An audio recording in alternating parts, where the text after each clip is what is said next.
Good morning, students. How are you? I hope all you are fine. Now let's continue our chapter number 4, Mughal Empire Establishment and Extension.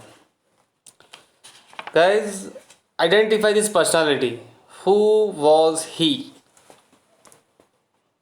Do you know? He is a Maharana Pratap. He is a Maharana Pratap. Now, in this chapter, you are going to learn about Chittor's tales of the bravery. Let's see a one documentary film on Maharana Pratap.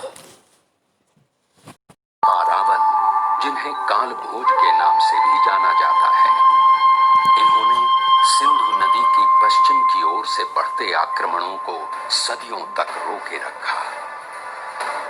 इन्हीं के वंशज महाराणा कुंभा हुए, जिन्होंने अपने शासनकाल में 33 किलों का निर्माण करवाया, जिनमें विश्व प्रसिद्ध कुंभलगढ़ और चित्तौड़गढ़ का विजय स्तंभ मुख्य हैं। इसी राजवंश में एक और महाप्रतापी राजा राणा सांगा हुए, जिनका साम्राज्य अफगानिस्तान तक फैला था, जिनका जीवन चरित्र शौर्यपूर्ण गाथाओं, त्याग और बलिदान से भरा है। युद्ध के दौरान उनके शरीर पर 80 घाव लगे थे, जिनमें एक आंख, एक हाथ और एक पांव बुरी तरह से जख्मी होते हुए भी स्वाभिमान की रक्षा के लिए युद्ध में वे सदैव तत्पर रहे। पराक्रम और बलिदान की इस गाथा में एक नाम पन्ना धाय भी है, जो कि एक गुर्जर जाति की धाय मां थी, जिन्होंने अपने पुत्र चंदन का बलिदान देकर राणा उदय सिंह की रक्षा की, जिनके पुत्र महाराणा प्रताप हुए। महाराणा प्रताप का जन्म पाली जिले के अखेराज सोनगरा की पुत्री एवं महाराणा उदय सिंह की महारानी जयवंत कमर की कोख से विक्रम संवत 1597 में अर्थात 9 मई 1540 को कुंभलगढ़ में हुआ। बाल्यकाल चित्तौड़गढ़ में गुजरा। करीब 17 वर्ष की आयु में ही प्रताप का विवाह अजबंदे कंवर के साथ हुआ।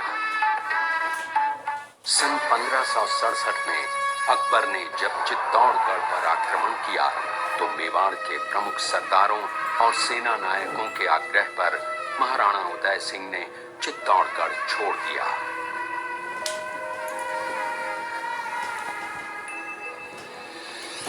मुगलों के प्रति उनमें घृणा के भाव जागृत हो गए। अपने देश, कुल, गौरव और मातृभूमि की मर्यादा के लिए प्राण न्योछावर करने वाले योद्धाओं और ललनाओं से प्रताप ने न केवल सीख ली, बल्कि ये घटना उनके जीवन का आधार बन गई। अपने पिता के साथ दुर्गम पहाड़ों में रहने के बाद प्रताप ने गोगुंदा में अपना पड़ाव कायम किया। फरवरी 1572 को महाराणा उदय सिंह का देहांत हुआ।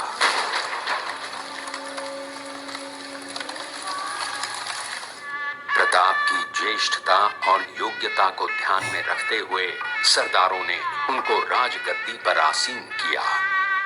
होली के दिन उनका गोगुंदा में राज तिलक हुआ।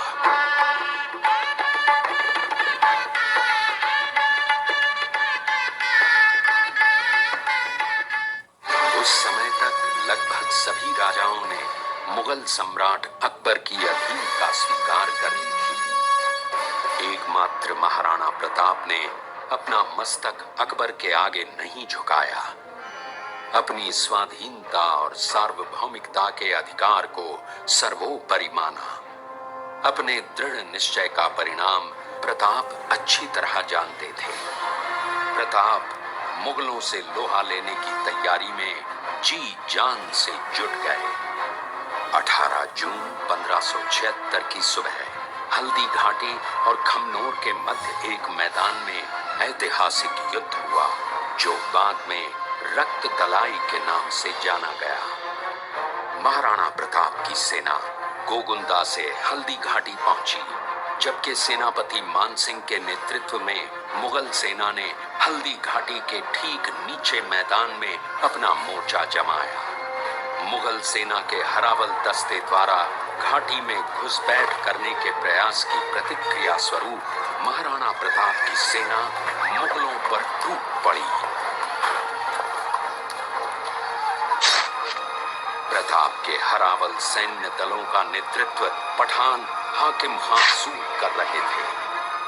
भीलू राणा, जो राणा पूंजा के नाम से भी जाने जाते हैं, उनके नेतृत्व में भील आदिवासियों ने गोरिल्ला पद्धति से युद्ध करते हुए मुगलों के छक्के छुड़ा दिए। देखते ही देखते शाही सेना में खलबली मच गई। रक्त तलाई घोड़ों की टापों, हाथियों की चंगारों और तलवारों की झंकारों से गूंज उठी। चारों तरफ हाहाकार मच गया।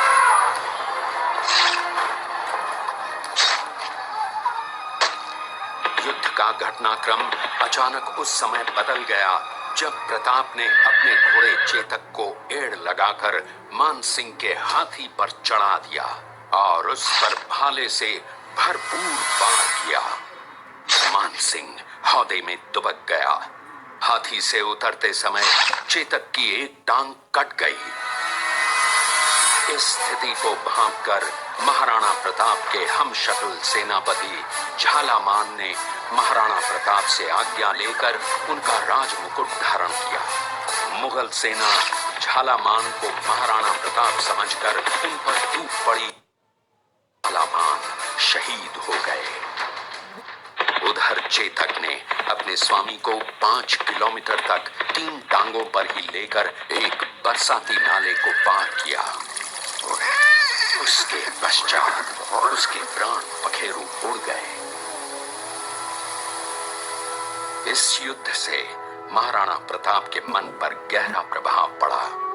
परिणाम स्वरूप उन्होंने मुगलों पर विजय प्राप्त करने तक राजसी ठाट बाट छोड़ने और पत्तों पर भोजन करने का प्रण लिया, जिसे उन्होंने जीवन भर निभाया। महाराणा प्रताप ने अपना सैन्य बल बढ़ाकर सर्वप्रथम अरावली पर्वत की घाटियों में बसे दिवेर पर चढ़ाई कर विजय प्राप्त की। इसके बाद कुंभलगढ़ पर भी विजय प्राप्त की। सिर्फ चित्तौड़गढ़ को छोड़कर सारे मेवाड़ को अपने अधीन कर लिया। कालांतर में महाराणा ने चावंड में अपनी राजधानी स्थापित की।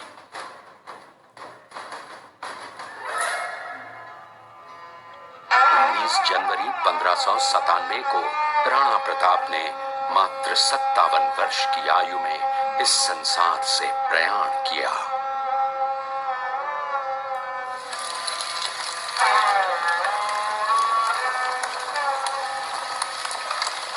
हल्दी घाटी का युद्ध एक सांप्रदायिक युद्ध न होकर आत्मसम्मान, मातृभूमि की स्वतंत्रता व स्वाधीनता का संघर्ष था। इसका प्रमाण मानसिंह थे। वहीं पर महाराणा प्रताप की सेना के सेनापति काबुल के हाकिम खां सूद थे। महाराणा प्रताप स्वतंत्र। I hope you enjoyed this documentary film of Maharana Pratap. We should give a great tribute to the Maharana Pratap. He was very bravely fought with the Mansingh, the Akbar's Senapati. So Chittor tells of the bravery about the Maharana Pratap and between the Akbar. There were a frequent struggle between the Mughals and the Sisodia Rajput. The courageous Sisodia Rajputs were not ready to accept Mughal supremacy and so fought against Akbar boldly and bravely. Among all the warriors, Maharana Pratap's bravery is especially noteworthy. Among the rulers of the Sisodia dynasty, Maharana Pratap was the one who fought against Akbar continuously till the end, since Akbar wanted to set up his rule in Mewar. Akbar wanted to set up his rule in Mewar. There were many battles fought between Mewar and Delhi, among which the Battle of Haldi Ghati. Have you seen in the video? Haldi Ghati war is considered to be a landmark battle between the Akbar and Maharana Pratap. Akbar had a huge, well-equipped army with the modern weapons, cannons, gunpowder in sufficient number and artilleries. Here the artilleries means the proper war ammunitions, that is called artilleries, proper guns. Whereas Maharana Pratap had the advantages of these chivalrous Rajput warriors who lived in the forest and were therefore used to fighting wars in hilly areas. There were just 20 to 22,000 soldiers who fought bravely against the lakhs of Mughal soldiers. That was the very brave thing. In the battle of Haldi Ghati, Maharana Pratap and his horse Chetak attained martyrdom, and that can never be forgotten. Chetak was specially trained for battles. In the battlefield, Chetak would move according to Maharana Pratap's command. When the battle of Haldi Ghati was its peak, Chetak acted according to Rana Pratap's instructions and jumped high to reach up to the Mughal Senapati who was seated on his elephant. Who seated on an elephant? The Mansingh. Have you noted in the video? A noteworthy incident is one of where Rana Pratap threw a spear at the Senapati, but he was saved because of the Howdat. There were many such incidents in the Battle of Haldi Ghati, which was noteworthy.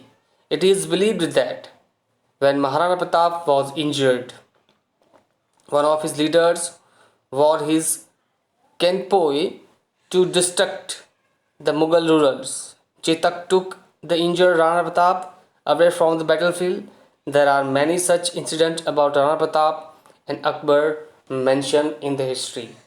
We should salute the Maharana Pratap and his bravery.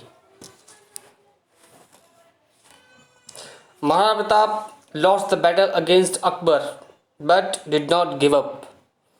He wandered in the forest, faced many difficulties but remained determined. Rana Pratap formed the army again with the help of Baham Shah, the Jain trader who helped financially and fought against the Mughal against. Who helped him? Jain trader Baham Shah. He won all the forts except Chittor. He vowed, till I get back Chittor, I will not sleep peacefully. The sentence is said by the Maharana Pratap. Here this is the picture. Maharana Pratap attack on the Mansingh. Mansingh is seated on the elephant. After the one leg of the Chetak lost.